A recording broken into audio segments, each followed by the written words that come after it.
Bueno, pues muchas gracias por su interés y atención a esta ponencia. Se los agradezco mucho.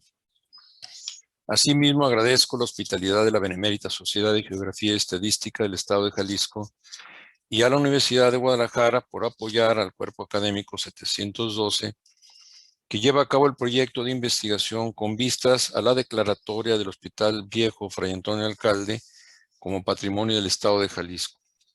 El objetivo de esta ponencia es trasladar a ustedes imaginariamente, por supuesto, a la Guadalajara que vio nacer un edificio excepcional en su concepción y sorprendente en su dimensión y que aún funciona después de 227 años de servicio.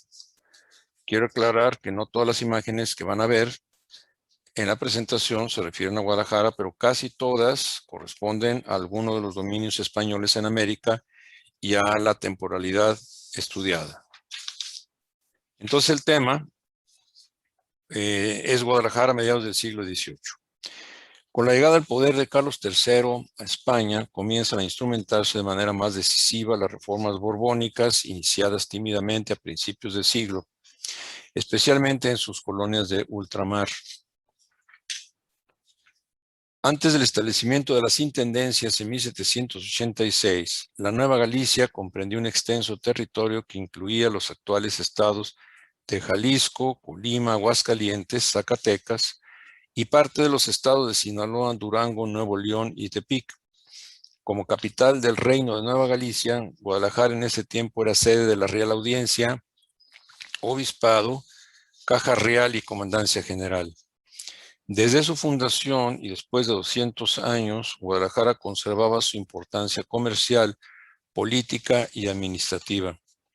A pesar de la distancia que lo separaba de la Ciudad de México y guardando las debidas proporciones, la sociedad, sus costumbres, manera de ser y vivir, y con ello algunas de las tipologías urbanas, arquitectónicas y los estilos ornamentales eran muy similares. Las vías de comunicación eran pocas, pues solo Guadalajara estaba directamente comunicada con la Ciudad de México y Zacatecas, y a la vez todas las rutas de la Nueva Galicia de algún modo tenían como destino la capital tapatía. ¿Cuál fue el origen de la Guadalajara actual? Después que Nuño Beltrán de Guzmán entró a conquistar el occidente de lo que hoy es la República Mexicana, una rebelión de los naturales de Nochistlán en 1532 obligó a su capitán Cristóbal de Oñate a fundar un puesto de defensa al que puso por nombre Villa del Espíritu Santo.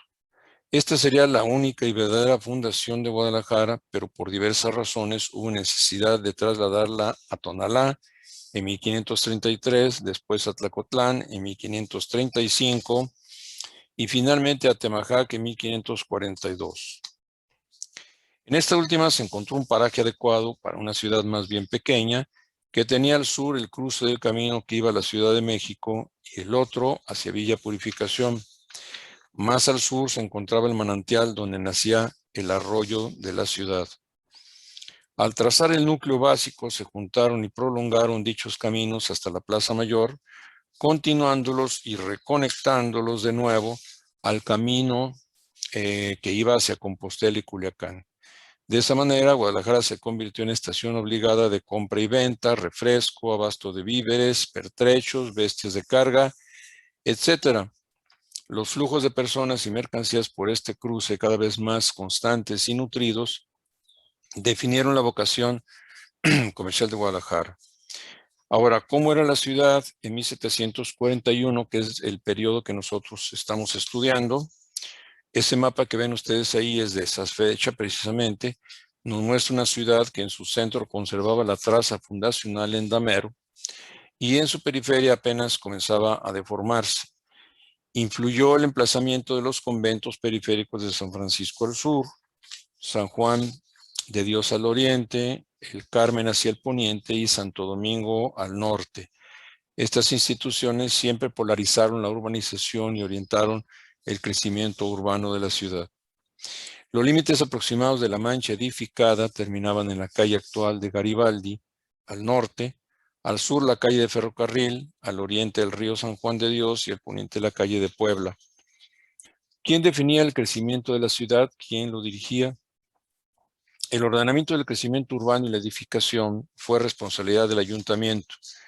Lo cotidiano era ordenar la demolición de fincas abandonadas, las que invadían la vía pública, excedían la altura permitida o no respetaran los niveles de desplante. En asuntos más delicados como la apertura o cierre de calles por parte de los grandes predios conventuales, el ayuntamiento mostraba cierta inseguridad al dictaminar, pues entraban en juego las relaciones político-religiosas. Entonces, el ordenamiento de la ciudad se trataba más bien de preservar la belleza de la imagen urbana y mantener las calles anchas y rectas asociadas con el tema de salubridad. Menos común era que dicha corporación tratara lo relacionado con los servicios que debía o estaba obligado a prestar a sus habitantes. Bueno, ¿cómo era la seguridad pública hablando de servicios?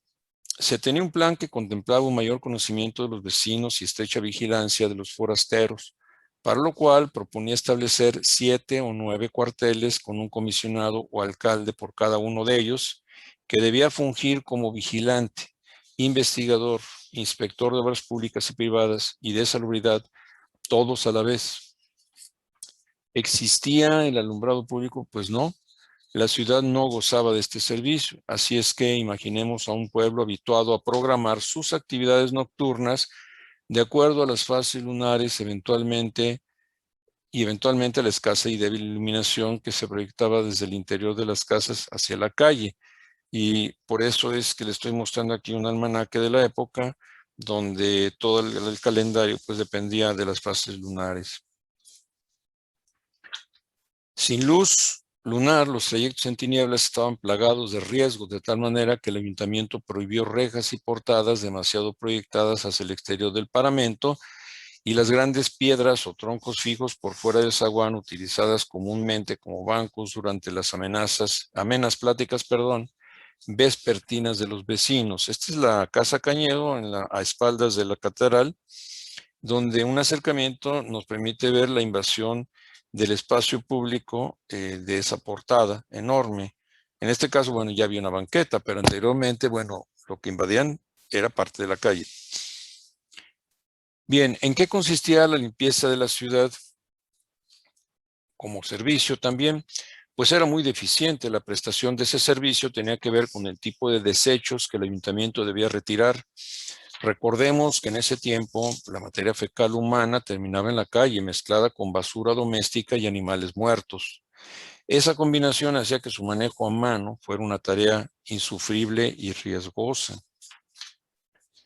¿Cómo era el abasto del agua? Guadalajara en sus 2 primeros siglos de vida aprovechó el agua de los manantiales cercanos a los cuales acudía la población a llenar recipientes y transportarlos a veces a puntos muy alejados. Las personas acomodadas, conventos y edificios públicos tenían pozos propios que luego se contaminaron con las filtraciones de las letrinas. Se buscaron fuentes alternas de abastecimiento, logrando conducir el agua por canales y tuberías desde manantiales más lejanos hasta la ciudad. En 1753, unos temblores dañaron las tuberías del sistema de galerías filtrantes construidas y terminadas en 1738 por Pedro Antonio de Buceta y se rehabilitaron hasta 6 años después. Guadalajara difícilmente podría ser una ciudad arbolada con estos problemas de agua. Solo en las riberas del río, alrededor de las fuentes públicas que fugaban agua, o las huertas de las casas regadas con las aguas de desecho proporcionaban humedad suficiente para poder mantener vivos pues algunos arbustos y árboles medianos, pero afuera a ciertas horas del día, pues las calles en realidad eran inhóspitas, ¿no? Aquí se ve cómo pues toda la gente, por supuesto, se va hacia la parte de la sombra proyectada por los edificios, pero no se veían árboles, no se veían algunos otros elementos, ¿verdad?, que pudieran protegerlos. Bueno, ¿qué pasaba cuando llovía? Bueno, copiosas precipitaciones eran frecuentes en la ciudad de la antigua Plaza Mayor o Plaza de San Agustín hacia lo que era el poniente. La pendiente apenas era suficiente para que corriera el agua. En cambio, hacia el oriente de la plaza, el terreno se precipitaba abruptamente hacia el río San Juan de Dios, provocando algunos socavones que impedían el uso de la calle, como se ve en esta fotografía. ¿Cómo eran las calles, plazas y caminos reales? A mediados del siglo XVIII, la ciudad carecía por completo de pavimentos, situación que se relacionaba con enfermedades contagiosas. El pavimento empedrado fue una de las ideas fundamentales en las políticas higienistas del pensamiento ilustrado, pero muy alejadas de la realidad de la mayoría de las ciudades y poblaciones del virreinato, pues eran obras onerosas, consideradas elitistas, destinadas solamente a embellecer y reevaluar las propiedades de los que más tenían. Lo mismo pasaba con los caminos que llegaban a la ciudad. El tipo de suelo jaloso y deleznable se erosionaba fácilmente, de manera que después del temporal era obligado repararlos. Este es el caso de la misma calle de Hidalgo, en donde se ve la enorme pendiente, la pendiente muy pronunciada, se nota en el escalonamiento de las fachadas, y que ya contaba con el emperador en cierta época, no en esta, pues fue un poco más adelante. Un funcionario del rey sugería que el ayuntamiento costeara entradas decentes a la ciudad, esta era una entrada de la ciudad, no solo anchas, suaves y cómodas, sino también seguras, fuertes y hermosas, como eran en el reino de mayor cultura, sólidas calzadas aderezadas con pirámides, espolones, ventas y paseos, en vez de entrar por barrancos, caminos torcidos, sin seguro ni comodidad, como eran en Guadalajara. Bueno, ¿cómo se identificaban las calles y casas? En 1788 apenas se propuso la nomenclatura de las calles y casas, colocando una piedra inscrita en cada esquina donde se encontraban los límites de cada cuartel, un letrero con el nombre de cada calle y sobre la puerta principal de las casas un número romano consecutivo. Este que ven ustedes aquí, bueno, no es de esa temporalidad, es más tardía. Sin embargo, bueno, se ve ahí la calle Juan Valdivia, Manzana 32, cuartel número, creo que dice 1. Esto se encontró abajo de una placa más reciente, pero indicaba en el mismo lugar, pues, que existió ya una notación que probablemente del siglo XIX. Bueno, ¿existía el equipamiento urbano? Pues casi no. Su construcción siempre fue el resultado de la exigencia de sectores acomodados de la población para sí mismos. El ayuntamiento poco participaba, aunque era su responsabilidad. Su ayuda consistía en donar el predio y apoyar la gestión de terceros ante el rey. Una vez construida la obra, proporcionaba los medios para su administración y mantenimiento. La primera obra importante del siglo es esa que ven ahí, relacionada con las recreaciones públicas honestas que para la diversión de los vecinos se juzgaron no solo útiles sino necesarias, fue la Alameda, promovida y costeada desde 1762 por la ciudadanía peninsular y criolla de Guadalajara. Ahí se originó el paseo que corría con doble hilera de árboles por las márgenes del río San Juan de Dios hasta el puente de Medrano. ¿Cuál era la situación actual? La situación social, perdón. Bueno, pues a mediados de siglo se dio una importante inmigración de campesinos desocupados a la ciudad. Muchos, al no encontrar empleo, se sumaron a los vagos y criminales que pululaban por las calles. Otros fueron forzados a trabajar en barcos y otros más los encarcelaron y condenaron a trabajar en las obras públicas de la ciudad. En ese entonces crecieron considerablemente los poblados indígenas, pero en forma caótica, insalubre y miserable, cuestión que se mantuvo durante el resto del siglo. Por supuesto, no sabemos qué pensaban los indígenas de sus patrones, pero los ilustrados aseguraban que los naturales, es decir, los indígenas, odiaban el trabajo y culpaban de su estado a la educación que les dieron sus padres y a su nulo deseo de progresar. Afirmaban que andaban casi desnudos y que eran proclives a la falta de cumplimiento de cualquier ley divina y terrenal o terrenal.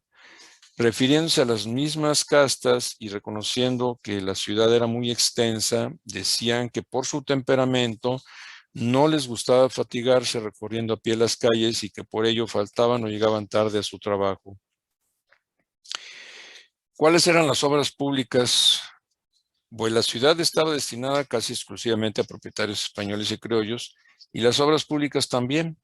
En todas las actas de cabildo civil consultadas entre 1750 y 1800, nunca encontramos referencia a una obra para los pueblos indígenas, si no es porque los caminos reales pasaban por allí o los puentes dañados impedían el paso de los indígenas trabajadores hacia sus empleos en Guadalajara o al paso de las procesiones religiosas. En este caso, pues el Puente de las Damas, y pues este se utilizaba, como ustedes ya saben, fue mandado a hacer por las damas españolas y criollas de Guadalajara para conectar o para pasar el río del Arenal o el arroyo del Arenal hacia Mexicalcingo, porque ahí vivían pues muchas de las personas que ofrecían sus servicios en la ciudad española. Bueno, ¿y qué ocurría con la salud de la población? En una ciudad como la que se ha delineado, es fácil imaginar los problemas de salud derivados de la miseria, el agua de uso doméstico contaminada, la disposición inadecuada de desechos, la proliferación de fauna nociva, el hacinamiento y la convivencia con animales domésticos, la ventilación inadecuada de espacios, los escasos hábitos de higiene, la raquítica alimentación y otros más, conducían continuamente a enfermedades y epidemias. Aunado a eso, no ayudaba el concepto religioso de la enfermedad como castigo divino y el necesario sufrimiento para la expiación de sus culpas. Cuando una epidemia atacaba, la solución más efectiva era dejar que los enfermos murieran en aislamiento para que no contagiaran a los sanos. Esta era la solución médica. ¿Había hospitales? Pues sí. El primer hospital de la ciudad se fundó en 1551, llamado de la Santa Veracruz y la Sangre de Cristo. Fue dado en administración a los religiosos de la Orden de San Juan de Dios en 1606. Inicialmente ahí se curaban enfermos de llagas y morbo gálico, y más tarde a dementes y melancólicos. Tenía una única sala con capacidad entre 16 y 25 camas. El segundo hospital fue el de San Miguel, fundado en 1581 al lado de la iglesia mayor del mismo nombre. En 1590 se mudó al predio que hoy ocupa el Mercado Corona y en 1794 a su sede actual. Fue un hospital general que atendía principalmente a los pobres de cualquier sexo, raza o condición social. En 1706 se entregó para su manejo a la Orden Hospitalaria de Belén, hasta 1821, cuando los religiosos fueron expulsados de la ciudad, pasando de nuevo el control al Estado. En 1747, al presentarse la epidemia de sarampión, el Hospital Real de San Miguel tenía capacidad para atender simultáneamente a 150 pacientes en camas, tarimas y el suelo. Después de las malas experiencias, el nuevo hospital tenía espacio para 1000 camas. Los conventos acondicionaban sus propias salas de enfermos para miembros de la orden y las personas con buena posición económica pues se atendían en su propia casa. ¿Cómo era la arquitectura en ese entonces? En el contexto urbano ya delineado, la arquitectura era la que mantenía la regularidad de la imagen citadina y prevenía la grave deformidad que los ilustrados condenaban, es decir, trataban de evitar los sobresaltos en el alineamiento de los paramentos, más que en la apariencia de los edificios en sí mismos. La ornamentación de las fachadas en comparación con el churrigueresco español o con el ultrabarroco de la capital novohispana, pues las tapatías eran muy austeras, como verán ustedes allí en esta fotografía, aunque no es de la época, pero continuaba de la misma manera durante algún tiempo. Los ilustrados se referían a ellas como de muy poca atención, que al no encajar en el prototipo tan criticado por los ilustrados, nuestro barroco local más bien fue tolerado más que criticado. A fines del siglo ya se construía el nuevo Hospital de Belén, lo cual implicaba que al tener necesariamente conocimiento del proyecto radial, el oidor Ruiz Moscoso viera con cierta reserva su ejecución. El hecho de que no mencionara el edificio puede deberse a que, aun cuando le impresionara lo extenso y funcional, la simpleza de las fachadas no era digna representante del patronato real. Máxime que el proyecto fue aprobado por Carlos III después de revisado por el arquitecto de la corte, Francisco Sabatini. De forma muy general, así era Guadalajara. Sin embargo, hay mucho más que decir de tan notable proyecto que lo haremos en una segunda edición ya para más o menos el mes de noviembre. Pues muchas gracias. Espero poder estar a sus órdenes a contestar sus preguntas que nos envíen a donde nos indique la benemérita sociedad. Hasta luego.